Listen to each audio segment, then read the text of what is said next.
여러분은 어떤 습관이 있으세요? 사람들마다 여러 가지 습관들이 있으시죠?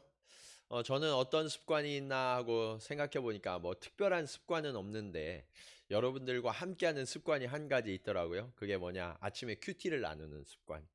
사실 아침에 이렇게 큐티를 나누는 습관이 어떻게 생겼냐면 제가 무슨 뭐 거룩한 뜻을 품고 또 하나님과 늘 동행하려고 하는 간절한 소망 이런 것 때문에 생겼으면 참 은혜로울 텐데 꼭 그렇지는 않고요. 사실은 어떻게 해서 이 습관이 생겼냐면 한국에 제가 부목사로 사역할 때 담임 목사님께서 모든 목회자들은 휴대폰을 스마트폰으로 바꿔라라고 말씀하셨어요. 예, 교회 연락을 좀 자유롭게 하기 위해서 스마트폰으로 바꾸고 나니까 어, 그때 처음 카톡이라는 게 막 생겼을 때인데 이 도구를 어떻게 하면 선하게 이용할 수 있을까 하는 게 제 기도 제목이었어요. 이 도구가 생기긴 생겼는데 이 도구를 조금 선하게 사용하고 싶다. 그러다가 이 카톡으로 우리 공동체와 하나님의 말씀을 나누는 것이 목회자로서 마땅히 해야 될 일이겠구나라고 생각을 해서 그때부터 큐티를 나누기 시작했어요. 그런데 저도 사람인지라 큐티를 나누면서 가끔 좀 늦기도 해요. 조금 늦기도 하고 어떤 날은 좀 쉬고 싶기도 하고 그런데 쉴 수가 없는 거예요. 늦을 수가 없는 거예요. 왜냐하면 조금만 늦으면 성도들이 목사님 무슨 일 있으세요? 오늘은 왜 큐티를 안 올려주시나요? 이러면서 큐티에 대한 요청을 막 하시니까 정신이 번쩍 나서 다시 얼른 해서 보내게 되더라고요. 그리고 휴가를 가족들과 함께 가도 성도들이 목사님 쉬지 말고 보내주세요. 그러시는 거예요. 그러니까 휴가지에 가서도 아침에 똑같은 시간에 일어나서 하나님의 말씀을 보게 되고 해외 출장을 갔어도 시간은 딱 못 맞추지만 기다리는 성도들이 있으니까 제가 큐티를 빼놓지 않고 하게 되더라고요. 그렇게 하다 보니까 올해로 한 13년 정도 매일 쉬지 않고 성도들과 말씀을 나누는 습관이 생기게 됐어요. 그런데 이 습관이 저는 제가 스스로 뭐라고 표현하냐면 거룩한 족쇄다라고 표현해요. 저를 얽어매는 족쇄가 돼서 빠져나갈 수 없게 하는 거죠. 그런데 이것이 말씀드린 대로 거룩한 족쇄가 되니까 저를 지켜주는 거예요. 저를 하나님과 가까이 하게 하고 하나님의 말씀을 더욱더 묵상하게 하고 그렇게 하다 보니까 오늘날에 제가 될 수 있는 가장 좋은 도구가 바로 이 큐티의 습관이 되었다라고 말씀드리고 싶어요. 근데 오늘 본문에도 보면 저랑 비교할 수 없이 하나님과 가까이 지내는 습관을 가졌던 사람이 등장해요. 그 사람의 이름은 바로 다니엘입니다. 저는 오늘 여러분들과 함께 이 다니엘을 통해서 우리가 어떻게 하면 하나님과 좀 더 가까이 친밀한 삶을 살 수 있을 것인가 하는 교훈을 함께 얻기 원합니다. 하나님과 친밀해지는 법, 첫 번째는 거룩한 습관을 가지는 것이다 라는 거예요. 여러분, 오랜만에 만나는 친구와 매일 만나는 친구 중 누가 더 친해요? 네, 당연히 매일 만나는 친구일 거예요. 그렇죠? 마찬가지로 하나님과도 친밀해지려면 어떻게 해야 하느냐? 하나님과 더 자주 만나야 돼요. 항상 만나고 항상 대화하고 이 습관이 있어야 하나님과도 가까이 하게 되죠. 다니엘은 그것을 너무나 잘 알고 실천했던 사람이에요. 오늘 말씀 10절에 보시면 이렇게 말씀하고 있어요. 다니엘이 이 조서에 왕의 도장이 찍힌 것을 알고도 자기 집에 돌아가서는 윗방에 올라가 예루살렘으로 향한 창문을 열고 전에 하던 대로 하루 3번씩 무릎을 꿇고 기도하며 그의 하나님께 감사하였더라. 여러분, 이 말씀을 보시면 다니엘이 하나님을 규칙적으로 정기적으로 만나고 있어요. 언제 만났어요? 매일. 그것도 몇 번? 3번씩 하나님을 만나고 있죠.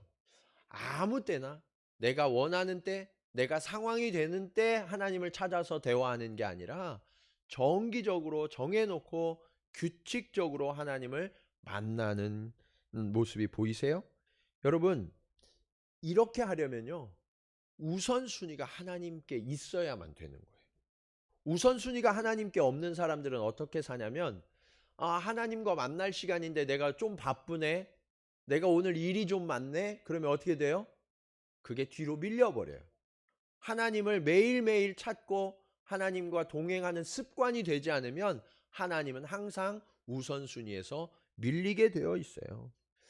여러분, 기도의 형식은 어땠나요? 무릎을 꿇고 기도했다라고 말씀하고 있어요. 무릎을 꿇었다는 것은 무슨 의미예요? 나를 낮췄다는 얘기예요. 겸손히 하나님 앞에 나를 낮추고 하나님을 높이는 기도를 드렸다라는 것을 알 수 있죠. 여러분, 기도를 받으시는 분은 하나님이세요. 기도의 주인은 하나님이세요. 내가 주인이 아니에요. 그런데 많은 분들이 예배를 드리고 기도를 드릴 때 내가 주인 행세를 하는 사람들이 있어요. 하나님 앞에 요구하는 거예요. 하나님 이거 꼭 들어주셔야 돼요. 이거 안 들어주시면 안 돼요. 그러면서 하나님을 협박해요. 하나님, 이거 하나님 안 들어주시면 재미없어요. 나 다음부터 열심히 안 할 거예요. 여러분, 이것은 잘못된 기도예요. 또 장소도 정해져 있었어요. 어디에서 기도했다고 성경에 써 있어요? 자기 집에서. 자기 집에서야 매일매일 만날 수 있어요. 교회만 와서 기도하시는 분들은요, 요즘처럼 코로나 때문에 교회 못 오면 기도를 멈춰요. 네. 그리고 교회 와서 꼭 기도해야 기도가 잘 되기만 하는 건 또 아니에요. 여러분의 삶의 자리를 기도의 처소로 바꿔야 돼요. 오늘 다니엘은 자기 집에서 윗방, 그리고 창문을 열었는데 어느 쪽으로 창문을 열었대요? 예루살렘을 향한 창을 열었다. 예루살렘에 성전이 있었죠. 예루살렘 성전은 무너졌어요. 그렇지만 그곳에 함께 하시는 하나님을 신뢰하면서 기도하는 거예요.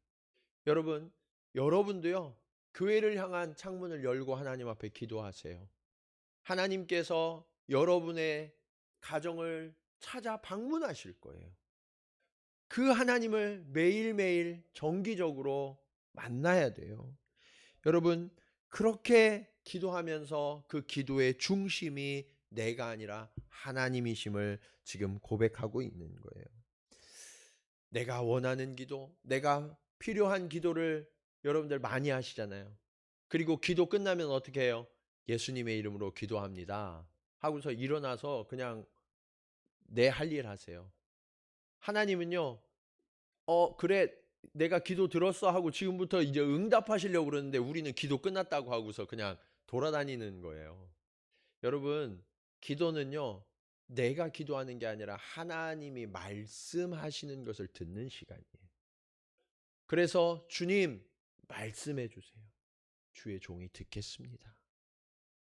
그래서 주님이 무엇을 말씀하시든 내가 그 말씀 앞에 순종하고 복종하는 삶을 살기로 결단하고 그렇게 하루하루를 살아가는 연습, 훈련, 습관, 이것이 올바른 기도예요. 오늘 다니엘은 그것을 아주 잘했던 사람이었죠. 누가복음 22장 39절 말씀을 한번 보실까요? 우리 같이 한번 읽겠습니다. 자, 시작.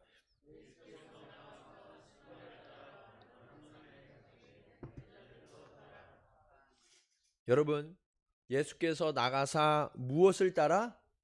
습관을 따라 감람산에 가셔서 기도하셨다라고 말씀하고 있어요. 예수님이 누구예요? 전능하신 하나님의 아들이에요. 기적을 베푸시고 사람을 살리시는 분, 그분이 주님이시죠. 그런데 그 주님이 습관을 따라 기도했다. 아버지 하나님과 늘 연결되어 있었다라고 말씀하고 있는 거예요. 주님이 그렇게 습관을 따라 기도하셨다면 오늘 우리들은 어떻게 해야 될까요? 마땅히 더 기도해야 되겠죠. 우리는 연약하잖아요. 부족하잖아요. 하나님의 도우심이 필요하잖아요. 그렇기 때문에 우리는 더욱더 하나님 앞에 나아가 기도해야 되는 거예요. 개신교가 종교개혁을 일으키면서 많은 좋은 것들을 했지만 그 중에 안타까운 일들도 있어요. 그게 뭐냐? 형식적이고 의식적인 것들을 다 배제하다 보니까 지금 어떤 문제가 있냐? 우선순위까지도 밀려버리는 경우들이 있어요. 사람들이 하나님 앞에 먼저 나가서 하나님을 우선순위에 두고 기도하던 이 습관, 그 습관까지도 잃어버린 사람들이 얼마나 많은지 몰라요. 여러분, 우리는 이 우선순위를 회복해야 돼요. 그러려 그러면 규칙적으로 하나님을 만나는 거룩한 습관을 회복해야 되는 거예요. 매일 교회에 나오셔도 좋아요. 그렇지만 꼭 교회가 아니어도 요즘처럼 교회 올 수 없는 이런 때에 다니엘처럼 각각의 자리에서 매일 하나님 앞에 정기적으로 기도를 드리고 하나님의 말씀을 묵상하고 그러는 노력을 우리는 다시 새롭게 시작해야 돼요. 이 거룩한 습관이 저와 여러분을 지켜준다는 사실을 기억하시고, 여러분, 제가 아까도 광고 드렸지만 큐티를 지금 우리가 하고 있잖아요. 그리고 일주일에 한 번은 각 가정에서 여러분들이 직접 하나님 앞에 예배드리는 훈련을 지금 하고 있잖아요. 이것이 여러분의 삶을 바꾸는 훈련이 돼요. 처음에 한 번은 어색하고 어려울 수 있어요. 그러나 이것이 내 평생의 훈련이 되고 연습이 되면 1년이 되면 1년 전의 내 모습과 완전히 다르고요. 5년이 되고 10년이 지나 보세요. 여러분의 신앙의 수준은 완전히 차원이 다른 수준으로 올라가 있을 거예요. 여러분, 다니엘이 그냥 하나님이 쓰시는 사람이 되었던 것이 아니에요. 매일매일을 하나님과 동행하고 거룩한 습관을 가졌기 때문에 그 습관을 하나님이 기억하셔서 저를 사용하셨다는 것을 기억하셔야 돼요. 디모데전서 4장 8절 말씀은 이렇게 말씀하고 있죠. 우리 같이 한번 읽을까요? 시작. 육체의 연단은 약간의 유익이 있으나 경건은 범사에 유익하니 금생과 내생의 약속이 있느니라. 제가 보니까 우리 성도들 중에도 이 육체의 훈련을, 운동을 매일매일 하시는 분들이 꽤 있으세요. 네. 그런데 이 육체의 훈련은 어느 정도의 유익이 있대요? 네. 약간의 유익이 있대요. 약간의 유익. 그러면 우리가 금생과 내생의 유익이 있는 훈련은 뭐래요? 경건의 훈련, 경건의 훈련. 그래서 여러분, 운동만 열심히 하지 마시고 하나님과 동행하는 훈련을 멈추지 않는 저와 여러분 되시기를 주님의 이름으로 축원합니다. 여러분, 지금 우리는 아무도 예측할 수 없는 시대를 살아가고 있잖아요. 사람들이 우리의 인간이 이렇게 연약하구나 하는 것을 눈으로 지금 보고 있잖아요. 내 힘으로, 내 능력으로, 인간의 과학기술로 도저히 돌파할 수 없는 지금 그런 상황 가운데 있잖아요. 그러면 우리는 누구를 의지해야 하나요? 전능하신 아버지 하나님. 우리의 걸음을 아시고 선한 길로 인도하시는 그분께 우리의 삶을 드려야 돼요. 그런데 이것은 어쩌다가 한 번이 아니라 매일매일, 매 순간 그분과 동행하는 경건의 훈련을 통해서 우리가 그 주님과 동행하게 되는 거예요. 오늘 이 순간부터 저와 여러분이 이 경건의 훈련, 거룩한 습관을 통해서 하나님과의 동행을 다시 시작하는 저와 여러분 모두가 되시기를 주님의 이름으로 간절히 축원합니다. 자, 두 번째로 하나님과 친밀해지는 법. 거룩한 습관을 가지면 고난을 통과하게 된다라는 것을 아셔야 돼요. 여러분, 우리가 살아가다 보면 누구나 고난을 만나잖아요. 고난을 한 번도 경험하지 못한 분이 계세요? 네, 그런 분이 없어요. 누구나 고난을 경험해요. 그런데요, 우리가 그냥 살아갈 때는 잘 못 느끼다가 오늘같이 말씀에 도전을 받고 그래, 내가 경건의 훈련을 한번 해야지. 내가 열심히 하나님을 좀 붙들어야지. 그러면 여러분의 인생에 무슨 일이 생기는 줄 아세요? 갑자기 어려운 일이 생겨요. 그런 적 경험해 보셨어요? 내가 신앙생활 열심히 안 하고 그냥 살아갈 때는 아무 일도 없었는데 신앙생활을 갑자기 좀 열심히 하려고 내가 말씀대로 한번 살아보려고 그러면 갑자기 어려운 일들이 막 생겨요. 근데 이게 세상의 원리예요. 왜냐하면 공중의 권세 잡은 자가 누구예요? 사단 마귀예요. 여러분, 사단 마귀도 다 보는 눈이 있어요. 그래서 우리가 대충 살면 그냥 냅둬요. 쟤는 그냥 놔둬도 우리나라에 아무 영향을 못 미쳐. 그래서 놔두는데 갑자기 내가 하나님 열심히 믿겠다고 그러면 사단이 큰일 나잖아요. 아, 쟤 때문에 우리나라가 위협받겠네? 쟤를 그냥 두면 안 되겠네? 해서 어떻게 해요? 여러분을 꽉 붙들기 시작해요. 그리고 위협하기 시작해요. 그래서 너 숨 쉴 수 없지? 포기해. 두렵지? 내려놔. 다시 그냥 적당히 신앙생활하면서 살아. 이렇게 만드는 게 사단의 전략이에요. 여러분, 그렇기 때문에 이런 일이 생겼을 때 덜컥 겁을 내거나 그럼 그렇지 뭐 내가 열심히 뭐 한다고 이게 되겠어? 하면서 포기하면 어떻게 돼요? 우리는 하나님께 속한 자가 될 수 없어요. 오늘 다니엘이 본문에서 위협당하고 어려운 일을 당하는 이유가 바로 동일한 이유예요. 11절과 12절 말씀을 한번 보실까요? 이렇게 말씀하고 있어요.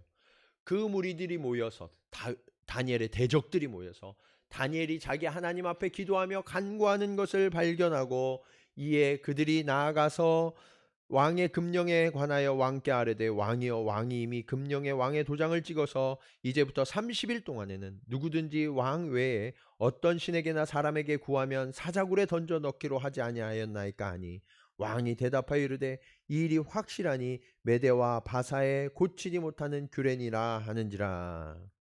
다니엘이요 가장 높은 자가 되었어요. 이방인인데 유대인 포로인데 우리나라에서 가장 출세한 자가 된 거예요. 그러니까 사람들이 시기와 질투를 해서 어떻게 하면 다니엘을 얽어맬까? 그런데 다니엘이 너무 완벽한 거예요. 그래서 도저히 다니엘을 얽어맬 방법이 없어요. 딱 한 가지 방법을 찾아냈는데 다니엘을 얽어매려면 하나님과 엮어야만 되겠구나. 그래서 이들이 왕을 설득해서 왕이 좋은 이야기를 해요. 왕 외에는 다른 사람에게나 다른 신에게 절하는 자들을 사자굴에 던져 넣읍시다. 왕이 그냥 생각도 안 하고 그래? 그거 괜찮은데 하고서 도장을 꽉 찍어버렸어요. 그런데 왕이 문서에 도장을 찍으니까 왕도 번복할 수가 없는 일이 생겨난 거예요. 다니엘의 대적들은 이제 됐다. 그러면서 다니엘을 지켜봐요. 아니나 다를까 다니엘이요 똑같이 창문을 열고 기도하는 거예요. 여러분 다니엘이 그걸 몰랐을까요? 다니엘이 가장 높은 왕 다음으로 가장 높은 지위에 있었어요. 너무나 잘 알고 있었어요. 왕의 조서에 인이 찍혀서 이제는 내가 하나님 앞에 기도하면 나라도 사자굴에 던져질 수밖에 없구나 하는 것을 그는 너무나 잘 알고 있었어요. 그는 그 사실을 잘 알고 있었기 때문에 피해갈 방법을 찾을 수 있었을지 몰라요. 아니 타협할 수 있었을지도 몰라요. 왜냐? 우리가 읽은 것처럼 30일만 이 일이 이루어지면 되거든요. 그러니까 여러분 같으면 어떻게 하셨어요? 저 같으면 하나님 이해하시죠? 30일만 좀 봐주세요. 네. 그러면서 30일은 왕한테 절하고 왕한테 잘 보이려고 했을지 모르겠어요. 그런데 다니엘은 그러지 않았어요. 왜 바보처럼 그 30일을 참지 않았을까요? 다니엘에게 하나님과의 만남의 시간은 단순한 예배, 단순한 기도가 아니었어요. 이 시간은 영적인 호흡이고 생명과 같은 시간이었어요. 그 시간이 없으면 단 한순간도 살아갈 수 없다는 것을 다니엘은 알고 있었던 거예요. 어려서 다니엘은 나라가 망하고 포로로 끌려왔습니다. 그런데 하나님의 은혜를 입어서 왕의 소년이 되었고 그리고 그곳에서 학식이 뛰어난 자가 되어서 높은 지위에 오르게 됐어요. 다니엘은 영광의 자리에 있든 아니면 아주 큰 고난의 자리에 있든 그 무엇도 대체할 수 없는 시간이 하나님과 붙어있는 시간이라는 것을 어려서부터 경험했던 거예요. 그렇기 때문에 어떠한 상황에서도 이 시간만큼은 결코 양보할 수도 포기할 수도 없다는 것을 잘 알고 있었어요. 그가 높은 자리에 올랐던 것은 왕의 총애 때문이 아니라는 것을 그는 알고 있었어요. 하나님의 보호하심과 하나님의 세밀하신 간섭하심과 도우심이 있었기에 오늘 그가 이 높은 총리의 자리에 올랐다는 것을 잘 알고 있었기 때문에 내가 잠시 뒤에는 사자굴에 던져질지라도 내가 하나님과의 만남을 결코 포기할 수 없다. 그는 그렇게 고백하면서 하나님을 만나고 있었던 것. 신약성경 베드로전서 5장 8절에도 사자의 이야기가 나와요. 우리 같이 한번 읽어보겠습니다. 시작.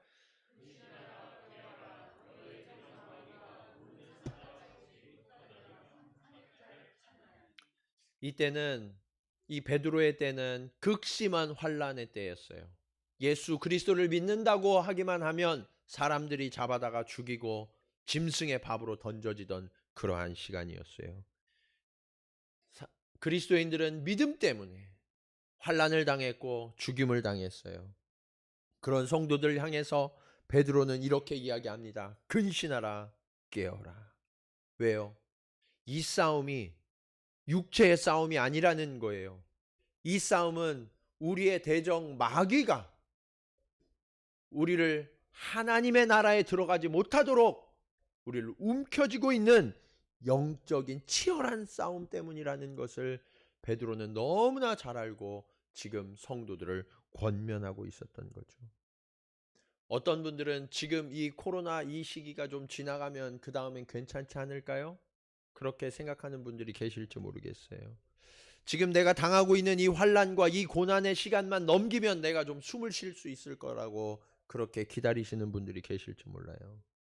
그러나 여러분, 고난은 그 너머에 영적인 의미가 있다는 것을 아셔야 돼요.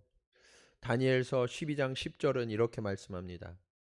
많은 사람이 연단을 받아 스스로 정결하게 하며 희게 할 것이나 악한 사람은 악을 행하리니 악한 자는 아무것도 깨닫지 못하되 오직 지혜 있는 자는 깨달으리라.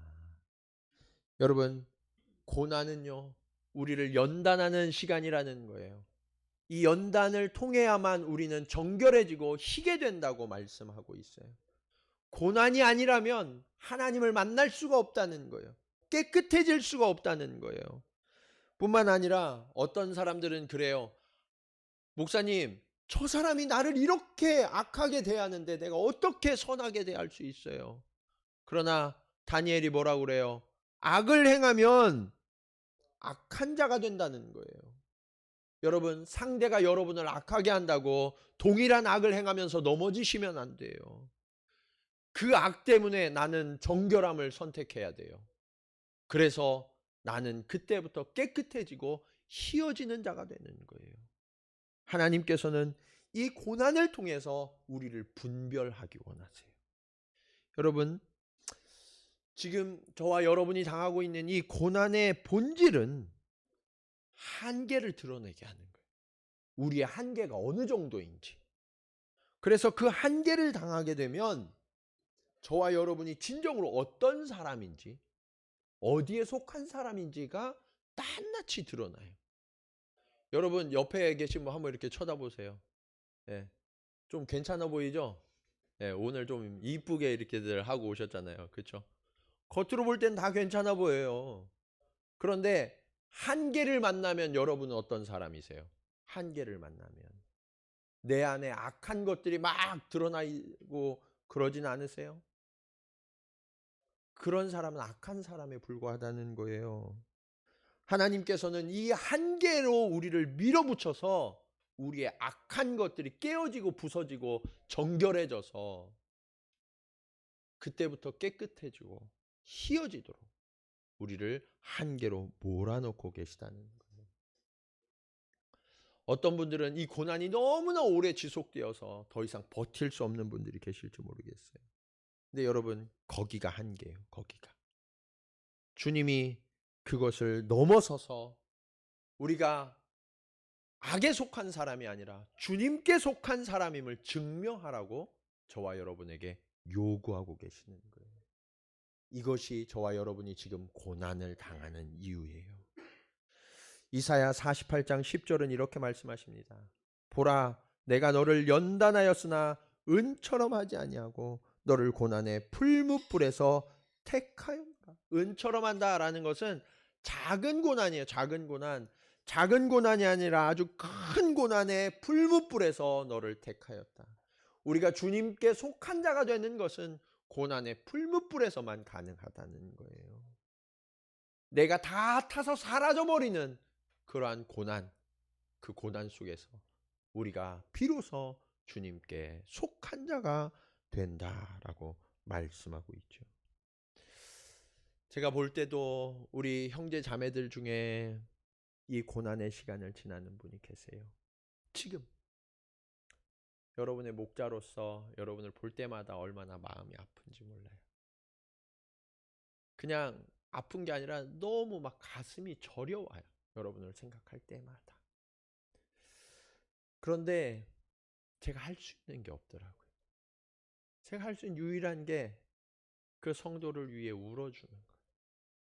함께 울며 하나님의 도우심을 구하고 있어요. 이처럼 고난은 참 어렵고 누구도 원하지 않는 시간이죠.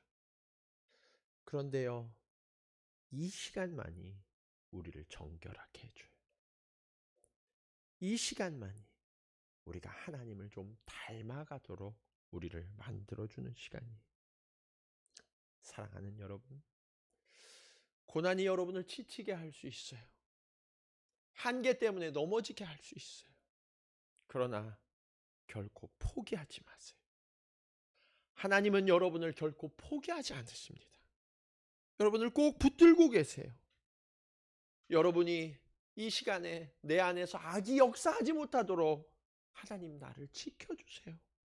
그렇게 하나님 앞에 간구하세요. 그래서 선한 것이 여러분 안에 새롭게 역사하도록, 여러분 안에서 하나님을 닮은 것들이 나오도록, 여러분, 이것이 거룩한 습관을 통해서만 가능한 일이에요. 그 하나님을 붙들고 그 하나님을 의지할 때 우리는 이 거룩한 습관을 통해서 이 고난의 시간을 통과할 수 있게 돼요. 그리고 이 시간이 통과하고 나면 하나님이 기뻐하시고 하나님이 언제든 들어쓰실 수 있는 멋지고 아름다운 그릇으로 빚어지는 저와 여러분이 될 줄로 믿습니다. 그 하나님과 더 친밀해지는 방법, 마지막으로 이 거룩한 습관이 형통의 열매를 맺게 해요. 여러분, 자신의 인생을 전적으로 하나님 앞에 의탁한 이 다니엘의 인생이 어떻게 됐나요? 하나님의 섭리하심이 그의 인생 전반에 함께하고 있었어요. 우리는 보지 못하고 깨닫지 못하지만 사실 하나님은 다니엘을 위해 이전부터 일하고 계셨어요. 그 증거가 14절 말씀이에요. 왕이 이 말을 듣고 그로 말미암아 심히 근심하여 다니엘을 구원하려고 마음을 쓰며 그를 건져내려고 힘을 다하다가 해가 질 때에 이르렀더라. 여러분,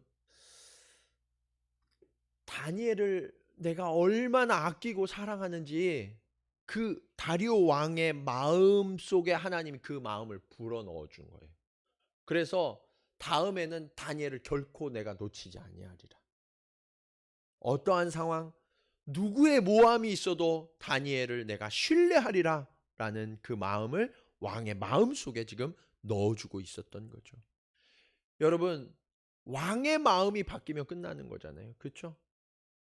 여러분 주변에 여러분을 대적하고 있는 사람들이 있을지 몰라요. 그러나 하나님이 더 강한 자의 마음을 바꾸셔서 우리의 형편을 바꾸고 계심을 믿으시기 바랍니다. 저 사람은 결코 바뀌지 않을 거야. 저 사람 때문에 나는 안 돼 라고 생각하는 분이 있으시죠. 그러나 하나님은 더 높은 자의 마음을 바꾸셔서 하나님이 우리를 형통케 하실 줄로 믿습니다. 18절에 보시면 왕이 밤새 금식해요. 그리고 잠도 자지 못해요. 여러분 금식하며 잠도 자지 않으면서 뭐 했을까요? 기도했을 거예요. 이 다리오 왕은 하나님을 믿는 사람이 아니었어요. 그러나 사자굴에 던져 넣을 때 뭐라고 그랬어요? 너의 하나님이 너를 지켜주시리라. 그 다니엘의 하나님의 이름을 부르면서 기도했던 거예요. 실제로 왕은 그 다음날 새벽 아침 일찍부터 일어나서 급히 사자굴로 막 달려가서 다니엘을 부릅니다. 20절 보실까요? 다니엘이 든굴에 가까이 이르러서 슬피 소리질러 다니엘에게 묻되 살아계시는 하나님의 종 다니엘아, 내가 항상 섬기는 내 하나님이 사자들에게서 능히 너를 구원하셨느냐?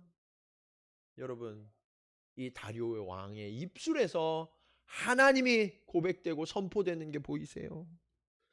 그러자 다니엘이 응답합니다. 22절 우리 같이 한번 읽어볼까요? 시작. 나의 하나님이 이미 그의 천사를 보내어 사자들의 입을 봉하셨으므로 사자들이 나를 상해하지 못하였사오니 이는 나의 무죄함이 그 앞에 명백함이 오며 또 왕이여 나는 왕에게도 해를 끼치지 아니하였나이다 아니라. 아멘. 우리는 억울해요. 그래서 자꾸 증명하려고 해요. 그러나 우리가 증명할 수 있는 게 아니에요. 하나님이 증명시켜 주세요. 우리는 알지 못했지만 이 밤이 하나님께 너무 바쁜 밤이었던 것 같아요. 하나님께서 다니엘이 사자굴에 던져지자마자 그의 천사를 보내어서 사자들의 입을 봉하고 밤새 붙들고 계시게 하셨던 거예요. 뿐만 아니라 다리오 왕에게 찾아가서 다리오 왕이 잠도 못 자고 다니엘을 생각하고 또 생각해서 다니엘을 아끼고 사랑하는 마음이 그의 마음속에 견고하게 박히도록, 그래서 그 이후에는 누가 흔들어도 다니엘의 지위가 결코 흔들리지 아니하도록 하나님께서는 역사하고 계셨던 거죠. 여러분, 하나님은요 이렇게 우리를 위하여 쉬지 않고 일하고 계신 하나님이세요. 이후에 다니엘이 어떻게 됐나요? 28절 말씀입니다. 우리 같이 한번 읽겠습니다. 시작.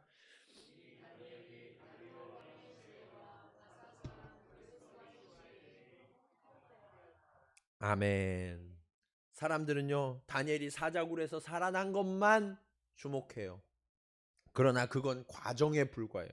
하나님께서 다니엘을 높이시고 형통하게 하시고 결코 흔들리지 않는 견고한 삶을 살도록 만드시기 위한 과정, 그것이 그가 고난을 받고 사자굴에 던져지는 과정이었던 거예요.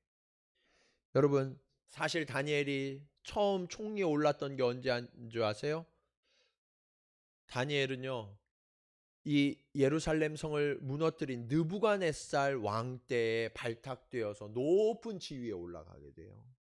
그리고 그 다음의 왕이 벨사살 왕이에요. 이 벨사살 왕 때 꿈을 해석해주고 총리의 자리에 올라요. 그런데 이 벨사살 왕으로 말미암아서 바벨론이 멸망하게 돼요. 그리고 지금 이 본문의 메대 왕인 다리오 왕이 새로운 제국의 왕으로 등극하게 되죠. 뿐만 아니라 이 메대 제국이 이어서 뒤에 바사, 페르시아 제국의 고레스 왕이 등극하게 돼요. 그런데 이 제국이 3번이나 바뀌었죠. 제국이 3번이나 바뀌고 왕은 4명이나 바뀌었어요. 그동안 다니엘은 계속해서 총리예요. 여러분, 이런 일이 어떻게 일어나요? 여러분, 그 전에 왕 때 높은 사람들은요 그 다음에 왕이 쓰지를 않아요. 예. 게다가 그 나라를 멸망시킨 나라가 제일 먼저 하는 게 뭐예요? 그 전에 왕에게 충성했던 사람들을 죽이는 거예요. 그런데 지금 다니엘은 제국이 3번이나 바뀌는데 거기에서 계속해서 최고의 지위에 인정받는 자리에 지금 견고하게 서 있잖아요. 이건 사람의 능력으로 될 수 있는 일이 아니에요. 하나님이 하신 일이에요. 하나님이 다니엘에게 왜 이런 형통함을 허락하셨을까요? 다니엘이 포로로 끌려오던 그날 밤, 그때부터 그는 원망과 불평에 사로잡힐 수 있었을 거예요. 그러나 그는 하나님을 택했어요. 왕의 관원에게 발탁되어서 그때부터 조금 신세가 펴지기 시작했어요. 그러나 거기서도 그는 왕의 진미를 거절하고 하나님을 택했던 사람이에요. 총리가 되어서 모든 사람들이 부러워하던 그 자리에서도 그는 한 번도 하나님을 놓치지 아니하고 습관을 따라 하루에 3번씩 하나님 앞에 기도하던 사람이었어요. 하나님이 그를 보신 거죠. 그래서 그는 결코 흔들리지 않는 하나님의 사람으로 서게 되었던 거예요. 여러분, 이 다니엘이 실존했다는 것을 증명하는 게 있어요. 그게 다니엘의 무덤이에요. 다니엘의 무덤은요, 이 페르시아 제국의 수사, 한번 띄워주세요. 예, 예. 수사에 가면 이렇게 아주 크고 멋지게 다니엘의 무덤이 있어요. 이슬람 제국인데요, 이슬람 제국도 다니엘은 위대한 선지자라고 부르면서 이렇게 아직까지도 다니엘을 칭송하고 있어요. 여러분, 하나님은요, 이렇게 다니엘의 이름을 영원히 높이신 거예요. 상황이 바뀌는 대로 하나님을 대하는 사람은 하나님이 이렇게 대하지 않아요.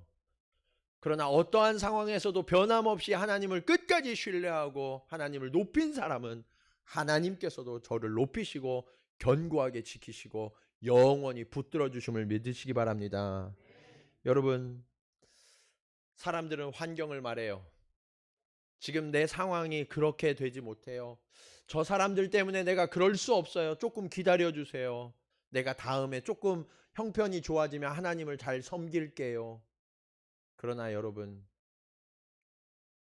하나님은 지금 우리가 하나님 앞에 어떠한 태도로 있는지를 보고 계세요. 그리고 지금 하나님 앞에 바르게 경건하게 서 있는 사람이 이후에도 하나님을 끝까지 잘 섬길 수 있고, 하나님은 그런 사람을 끝까지 붙들어 주시고 즐거워하세요. 우리의 오늘이 믿음의 씨앗을 뿌리는 시간이에요. 여러분은 오늘 어떠한 생각을 하고 계십니까? 여러분은 어떠한 말을 하고 계세요? 여러분의 행동 하나하나는 지금 어떠한 행동을 하고 계십니까? 이것이 믿음의 씨앗을 뿌리는 행위라는 사실을 기억하세요. 그리고 하나님은 그 뿌려진 씨앗 그대로 하나님은 열매로 거두게 하십니다. 그리고 우리가 오늘 선택한 이 행동, 이 결단이 이 땅에서뿐만 아니라 하나님의 나라에서도 열매로 거둬지게 된다고 말씀하고 있어요. 사랑하는 여러분, 오늘 이 시간 속에서 우리는 하나님과 함께하기를 결단해야 합니다. 이것이 한순간의 선택이 아니라 거룩한 습관이 되어서 우리의 평생이 하나님과 동행하는 그러한 훈련의 장이 되어야 되고 믿음의 씨앗을 뿌리는 행위가 되어야 돼요. 그런다면 하나님께서는 반드시 저와 여러분의 삶을 이 땅에서뿐만 아니라 하나님의 나라에서도 형통한 자가 되어 하나님 기뻐하시고 또 많은 사람들에게 하나님을 높이고 자랑할 수 있는 하나님의 멋지고 아름다운 도구 되게 하실 줄로 믿습니다. 이러한 도구의 삶으로 오늘의 다니엘로 견고하게 서가시는 저와 여러분, 우리 동경지구촌교회 모두가 되기를 주님의 이름으로 간절히 축원합니다. 이 시간 말씀을 기억하시면서 함께 찬양하기 원합니다. 하나님, 그렇습니다. 주님은 지금도 우리를 위하여 일하고 계십니다. 그 주님을 내가 신뢰합니다. 그 주님이 나와 함께 하심을 믿습니다. 우리 그렇게 함께 하나님을 고백하며 찬양하겠습니다. 날이 저물어 갈 때, 날이 저물어 갈 때, 빈들에서 걸을 때, 그때가 하나님의 때. 내 힘으로는 안 될 때, 내 힘으로는 안 될 때, 빈손으로 걸을 때, 내가 고백해 여호와 이래. 한 번 더 찬양합니다. 날이 저물어 갈 때, 날이 저물어 갈 때, 빈들에서 걸을 때, 그때가 하나님의 때.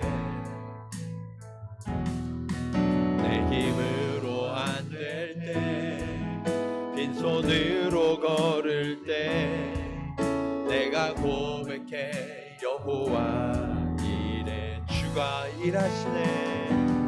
주가 일하시네. 주가 일하시네. 주께 아끼지 않는 자에게 주가 일하시네. 주가 일하시네. 신뢰하며 걷는 자에게. 우리 모인 이곳에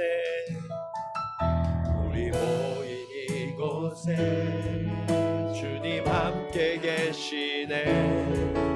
누리네 아버지 은혜. 적은 떡과 물고기 내 모든 걸 들을 때 모두 고백해 여호와 이래. 주가 일하십니다. 주가 일하시네. 주가 일하시네. 주께 아끼지 않는 자에게 주가 일하시네. 주가 일하시네. 신뢰하며 걷는 자에게 주가 일하시네. 주가 일하시네. 주가 일하시네.